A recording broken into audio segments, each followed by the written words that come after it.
রান্না তো সবাই করতে পারে। আমি না হয় একটু অন্যরকমভাবে দেখাই আজকে আমি কি রান্না করছি। হ্যালো এভরিওয়ান, আসসালামু আলাইকুম। সবাই কেমন আছেন? আশা করি সবাই অনেকটাই ভালো আছেন। আজকে আমি আপনাদেরকে দেখাচ্ছি কিভাবে প্যানকেক রান্না করতে হয় বা বানাতে হয়। প্যানকেক বানানো একদমই সহজ। এটা আপনারা বাচ্চাদের টিফিনে দিলেও বাচ্চারা পছন্দ করবে এবং বিকালে সকালে নাস্তা হিসেবেও পছন্দ করে। এখানে আমি দেখছেন ২টি ডিম কিন্তু একদম ফেটিয়ে নিয়ে সেখানে ১ কাপ চিনি দিয়ে খুব ভালো মতো ডিম চিনিকে মিক্স করে নিচ্ছি। খুব ভালো মতো মিক্স করে নিতে হবে, একদম চিনির দানা গলে যাতে একদম ডিমের সাথে পুরোপুরিভাবে ব্লেন্ড হয়ে যায়। এই কাজটা কিন্তু খুব আস্তে আস্তে করতে হবে এবং খুব সময় নিয়ে করতে হয়। অনেকটা সময় লাগে। চিনিটা যতক্ষণ না পর্যন্ত ব্লেন্ড হয় ততক্ষণ পর্যন্ত এভাবে কিন্তু হ্যান্ড উইক্স অথবা কাঁটা চামচ অথবা আপনি ব্লেন্ডারেও ব্লেন্ড করে নিতে পারেন, কোনো সমস্যা নেই।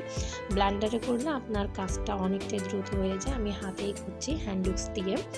সো দেখুন একদম ডিমটা একদম চিনির সাথে মিশে সাদাটে ভাব হয়ে এসেছে। এভাবে হলে আপনি এখানে ময়দা দিয়ে দিব আমি। ময়দা, আটা যে কোনো কিছুই দিয়ে দিতে পারে। আমি এখানে ১ কাপ ফুল মতো ময়দা দিয়ে দিয়েছি এবং ময়দাগুলো খুব ভালো মতো মিশিয়ে নিব।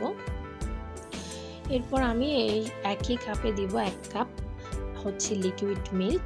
আপনারাও কিন্তু লিকুইড মিল্কটা দেওয়ার চেষ্টা করবেন, অথবা আপনারা গুঁড়ো দুধকে গুলিয়েও কিন্তু দিতে পারেন, তবে লিকুইড মিল্ক দেওয়ার চেষ্টা করবেন। এরপরে এগুলো খুব ভালো মতো আস্তে আস্তে মিক্স করে নেবেন। তারপর এক ফালি লেবু নিয়ে এভাবে একটা চামচে করে মেপে এতটুকু পরিমাণ দিয়ে দিবেন। লেবুটা অবশ্যই দিবেন যাতে ডিমের গন্ধটা আজকে ভাবটা যাতে না থাকে। এখানে আপনারা ভ্যানিলা এসেন্সও দিতে পারেন, আমি লেবু দিলে খুব ভালো মনে করি।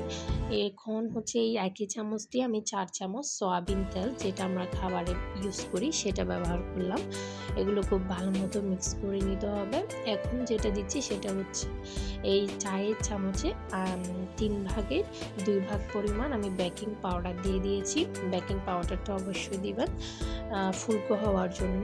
এখন এগুলো সবগুলো খুব ভালো মতো মিক্স করে নিতে হবে। আস্তে আস্তে মিক্স করবেন। এবং সামান্য একটু লবণ দিয়ে দিলাম।